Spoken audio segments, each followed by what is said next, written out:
Now we are going to start our new topic land and water. पानी और खुश्की. Land का word हम खुश्की के लिए भी यूज कर सकते हैं और जमीन के लिए भी यूज कर सकते हैं. The surface of the earth is made up of land and water. जमीन की सतह पानी और खुश्की से मिलकर बनी है. Seas and oceans make up almost 2/3 of the earth's surface. जमीन की सतह का तकरीबन 2/3 हिस्सा सीज और ओशन से मिलकर बना है. सीज भी हम समंदर को बोलते हैं जबकि ओशन भी हम समंदर को ही बोलते हैं. इन दोनों में फर्क सिर्फ इतना है कि सी जो है वो कंपैरेटिवली छोटे समंदर को बोलते हैं जबकि large area of water is called an ocean. As you can see in this picture, this is the picture of the surface of the earth and it shows the percentage of earth covered by land and water. In this picture you can see that the 70% of our earth is covered with water in the form of seas and oceans and only 30% of our earth is land. Now it is very important to tell you that ज़मीन की सतह हर जगह पर एक सी नहीं होती. कहीं पर समंदर हैं तो कहीं पहाड़ हैं, कहीं मैदान हैं तो कहीं जंगलात हैं. ज़मीन का सबसे जो लोअर लेवल यानी कि जब सबसे निचली सतह होती है वो सी लेवल है और जो सबसे हाईएस्ट लेवल है, सबसे जो ऊंची सतह है वो माउंटेन्स हैं. These are all the landforms. Let us discuss the landforms one by one. The land near the sea is called the coast. समंदर के नज़दीक वाली ज़मीन साहिल कहलाती है and it is usually very low और ये आमतौर पर निचली सतह पर होती है. It is at the same level as the sea. ये बिल्कुल उसी सतह पर होती है जिस पर समंदर होता है. So we say, हम कह सकते हैं it is at sea level कि ये सतह समंदर पर है. As I already told you कि ज़मीन का सबसे लोअर लेवल सी लेवल है यानी कि जिस सतह पर समंदर का पानी होता है. समंदर के बिल्कुल साफ वाली जो ज़मीन है जहाँ समंदर की लहरें जा रही होती हैं और जो कि बिल्कुल समंदर के बराबर होता है उसको हम जो है वो कोस्ट कहते हैं. वहाँ पर ज़मीन जो है वो बिल्कुल समंदर के पानी के बराबर होती है और उस कोस्ट के बाद आहिस्ता आहिस्ता ज़मीन ऊंचा होना शुरू हो जाती है और फिर वो एरिया बीच कहलाता है.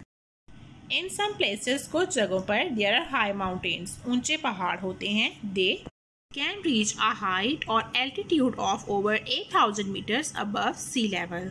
वो सतह समंदर से 8,000 मीटर से भी ज़्यादा ऊंचाई बुलंदी तक पहुंच सकते हैं.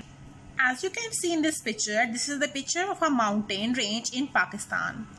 A mountain is a landform that rises high above the surrounding and can reach a height of over 8,000 meters above sea level.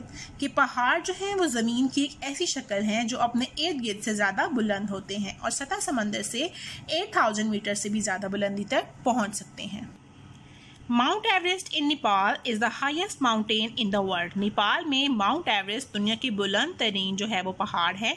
It is 8,848 metres high. ये 8,848 मीटर बुलंद है. This is the picture of the Mount Everest और ये जो है वो नेपाल में मौजूद है. इसकी बुलंदी 8,848 मीटर है और ये दुनिया का सबसे बुलंद तरीन पहाड़ है. Students, did you know which is the second highest mountain in the world? Yes, K2 is the second highest peak in the world and it is 8,611 meters high. It is located in Pakistan. Pakistan की Karakoram range में दुनिया का दूसरा बड़ा पहाड़ या दूसरी बड़ी चोटी वाक़ई है और इसकी ऊंचाई 8,611 मीटर है. अगर इसकी ऊंचाई को हम फीट में मेजर करना चाहें तो ये 28,251 फीट बुलंद है. A terrestrial globe is a spherical round model of the earth. Terrestrial globe ज़मीन का एक गोल शक्ल का नमूना है. Globes show the land and water of the earth. Globes ज़मीन पर पानी और खुशी को जाहिर करते हैं. Some show the boundaries of countries. इनमें से कुछ मुमालिक की हदूद को जाहिर करते हैं. Here I am showing you the picture of a terrestrial globe. In this picture you can see that the blue color is representing the water and all the other colors showing the land. These different colors are showing the boundaries of different countries. Large areas of water on the earth are called oceans. ज़मीन पर पानी के बड़े हिस्से को ocean यानी कि समंदर कहते हैं. Smaller areas are called seas और छोटे हिस्से को सी कहते हैं. सी वाटर इज सॉल्टी, समंदर का पानी नमकीन है। Some parts of the ocean are very deep, समंदर के कुछ हिस्से बहुत गहरे हैं। There are waves on the surface of the oceans and seas, समंदर की सतह पर लहरें होती हैं। The water in the sea is always moving about, समंदर का पानी हर वक्त हरकत करता रहता है। These movements are called currents, इन हरकत को करंट्स कहते हैं। When there is a storm at sea, जब समंदर में तूफान आता है, the wind causes high and rough waves, तो हवा जो है वो ऊंची और बेतरतीब लहरों की वजह बनती है। You should not go to seaside in stormy weather, आपको तूफानी मौसम में समंदर की तरफ नहीं जाना चाहिए। It is dangerous, ये खतरनाक होता है।